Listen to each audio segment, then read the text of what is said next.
Dinasti Abbasiyah lahir dari akar keluarga Nabi Muhammad SAW melalui Al-Abbas bin Abdul Muthalib bin Hashim, memberikan legitimasi kuat bagi mereka dalam memimpin khalifah dengan pendirinya Abu al-Abbas al-Shaffah. Mereka memulai dominasi panjang atas kekhalifahan yang berpusat di Baghdad selama lebih dari 5 abad. Revolusi ini tidak hanya melibatkan kekuatan fisik, tetapi juga sandiwara politik yang diprakarsai oleh setiap tokoh seperti Abu Muslim al-Khurasani. Kekuasaan bawah tanah, propaganda, dan pemanfaatan kaum muslim non-Arab merupakan strategi yang terlibat dalam pembentukan dinasti Abbasiyah, menandai pergeseran kekuasaan dari Umayyah ke Bani Hashim. Sebelum dinasti Abbasiyah berdiri, keluarga Abbasiyah memanfaatkan beberapa tempat secara rahasia untuk membangun kekuatan mereka, seperti kota Humaimah yang menjadi tempat tinggal Bani Hashim dan pendukung Abbasiyah lainnya. Kota ini dikenal sebagai tempat yang aman dan tentram. Kedua, kota Kufah seringkali menjadi sasaran tekanan dari pihak Umayyah karena mayoritas penduduknya menganut paham Syiah. Terakhir, kota Khurasan yang memiliki penduduk yang sangat sulit dipengaruhi dan sering menjadi pusat dakwah yang berbelok. Perjuangan Abbasiyah dipimpin oleh tokoh seperti Imam Muhammad bin Ali yang menjadi dasar bagi berdirinya dinasti Abbasiyah. Dengan rencana yang disusun bersama 12 pengikutnya, mereka berhasil membimbing sekitar 150 orang untuk memperkuat posisi mereka. Meskipun upaya memperkuat kekuatan dilakukan secara diam-diam, Imam Ibrahim berkeinginan agar langkah-langkah tersebut diketahui oleh Khalifah Umayyah saat itu. Namun, hal ini berujung pada penangkapan dan eksekusi Ibrahim. Sebelum kematiannya, ia mewasiatkan kepada adiknya Abu al-Abbas untuk melanjutkan perjuangan. Abu al-Abbas kemudian pindah ke Kufah dengan para pembesar Abbasiyah lainnya. Di Kufah, pasukan Abbasiyah berhasil mengalahkan penguasa Umayyah, Yazid bin Umar bin Hubaitoh, dan memaksa mereka untuk melarikan diri. Pasukan Abbasiyah juga berhasil mengejar dan mengalahkan pasukan Marwan bin Muhammad di berbagai tempat. Akhirnya, membuat Bani Umayyah runtuh dan dinasti Abbasiyah berdiri, dengan pusat kekuasaan awalnya berada di Kufah. Pada masa Daulah Abbasiyah yang berlangsung selama 5 abad, terjadi perkembangan pesat dalam peradaban Islam, terutama di bawah kepemimpinan khalifah-khalifah seperti Harun al-Rashid dan Al-Ma'mun.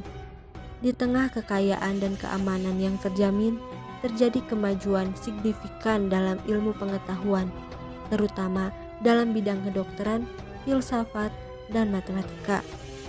Hal ini dipicu oleh upaya besar dalam menerjemahkan karya-karya klasik Yunani ke dalam bahasa Arab. Pendidikan juga mengalami kemajuan dengan adanya pembuatan perpustakaan besar dan rumah-rumah pengetahuan seperti Bait al-Hikmah yang menjadi pusat pembelajaran dunia Islam pada masa itu. Seni dan arsitektur Islam juga berkembang pesat, seperti pembangunan Daulah Abbasiyah di Baghdad yang menjadi salah satu keajaiban arsitektur masa itu. Baghdad sebagai kota pusat peradaban Islam menjadi tempat bertemunya para intelektual dari berbagai belahan dunia, menciptakan lingkungan yang kaya akan keberagaman budaya dan pengetahuan. Masyarakat pada masa Daulah Abbasiyah menjadi makmur dengan kemajuan yang signifikan dalam bidang pertanian, perdagangan, dan kehidupan umum. Ilmu pengetahuan yang berkembang pada masa itu dapat dibagi menjadi 2 disiplin utama, yaitu ilmu keislaman dan ilmu umum. Ilmu keislaman mencakup ilmu kalam, fikih, tasawuf, dan hadis. sementara ilmu umum meliputi ilmu kedokteran, matematika, dan astronomi. Dengan demikian, masa Daulah Abbasiyah menjadi salah satu periode keemasan dalam sejarah peradaban Islam. Pada masa Daulah Abbasiyah, peradaban Islam mencapai kejayaan yang luar biasa, mencakup berbagai bidang diantaranya yaitu ilmu pengetahuan, pesatnya penerjemahan naskah-naskah asing, terutama dari bahasa Yunani ke bahasa Arab, mempercepat perkembangan ilmu pengetahuan pada masa ini.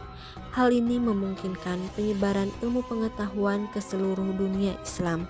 Pendidikan. Lembaga pendidikan berkembang pesat, mencapai banyaknya intelektual muslim dalam berbagai bidang ilmu pengetahuan dan agama. Seni dan budaya pembangunan Daulah Abbasiyah menjadi salah satu keajaiban arsitektur masa itu. Sementara Baghdad menjadi pusat kegiatan intelektual dari berbagai bangsa dan budaya.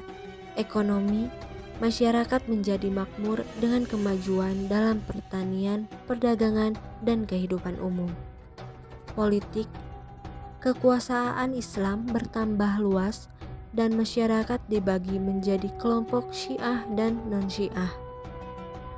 Kebangkitan kaum intelektual. Banyak intelektual muslim yang muncul dalam bidang ilmu pengetahuan dan keagamaan. Lembaga pendidikan. Pemerintah membangun infrastruktur dan lembaga pendidikan untuk memajukan ilmu pengetahuan. Kedokteran. Ilmu kedokteran mengalami kemajuan didorong oleh penerjemahan karya-karya Yunani ke dalam bahasa Arab. Filsafat. Ilmu filsafat juga berkembang dengan tokoh seperti Al-Kindi yang muncul pada masa ini. Astronomi. Ilmu astronomi mengalami kemajuan dengan kontribusi dari ahli seperti Al-Khawarizmi. Secara keseluruhan, masa Daulah Abbasiyah menjadi salah satu periode keemasan dalam sejarah peradaban Islam dengan pencapaian yang signifikan dalam berbagai bidang kehidupan. Beberapa tokoh penting dalam dinasti Abbasiyah diantaranya Al-Khawarizmi, dikenal sebagai Bapak Aljabar yang membahas persamaan linier dan kuadrat. Ia adalah seorang matematikawan dan astronom yang lahir di Irak, serta orang pertama yang memakai sistem angka Hindu-Arab beserta konsep algoritma. Al-Farabi terkenal dengan karyanya dalam logika metafisika, filsafat politik, dan etika. Ia adalah seorang filsuf, matematikawan, dan ahli kosmologi yang lahir di Afghanistan. Al-Kindi, seseorang yang terkenal dengan karyanya dalam ilmu filsafat Islam yang lahir di Irak. Al-Batani, terkenal dengan gerakan benda-benda langit seperti panjang tahun sideris, presesi equinox, dan kemiringan sumbu bumi. Ia seorang astronom dan matematikawan lahir di Turki yang menemukan sin cos tan. Ibnu Sina, seseorang yang ahli dalam kedokteran, filsafat, dan ilmuwan, lahir di Uzbekistan yang terkenal dengan karyanya Al-Qanun fi al-Tibb, The Canon of Medicine. Al-Kashi, seorang astronom dan matematikawan lahir di Iran yang terkenal dengan karyanya Aritmatika. Ibnu Jarir At-Tabari adalah seorang sejarawan dan pemikir muslim dari Persia yang lahir dari daerah Amol atau Amuli, Tabaristan, terkenal karena karyanya dalam tafsir Al-Quran yang berpijak pada penafsiran ayat-ayat Al-Quran dengan hadis dan pendapat para sahabat. Dan yang terakhir, Ibnu Atiyah Al-Andalusi, seorang ulama yang lahir di Andalusia, terkenal karena karyanya dalam tafsir Al-Quran yang berpijak pada logika daripada nas syariat. Terdapat dua faktor utama yang menyebabkan kemunduran dinasti Abbasiyah.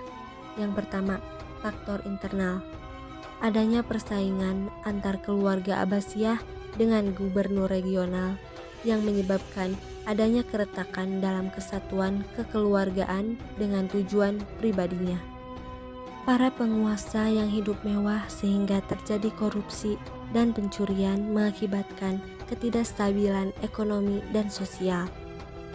Adanya dualisme pemerintahan secara de jure yang dipegang oleh Abbasiyah dan secara de facto dipegang oleh tentara profesional asal Turki. Munculnya kelas-kelas elit yang semakin independen sehingga mengurangi kekuatan sentral pemerintahan Abbasiyah. Adanya perang saudara antara Al-Amin dan Al-Ma'mun yang membagi dua Abbasiyah menjadi dua kubu, yaitu Arab dan Persia. Yang terakhir, turunnya kedisiplinan dari tentara Abbasiyah dan serangan bangsa asing. Dalam faktor eksternal, kemunduran Abbasiyah terjadi diantaranya karena adanya serangan tidak langsung dari pasukan salib di dunia barat, seperti Kekaisaran Bizantium dan Kesultanan Salib.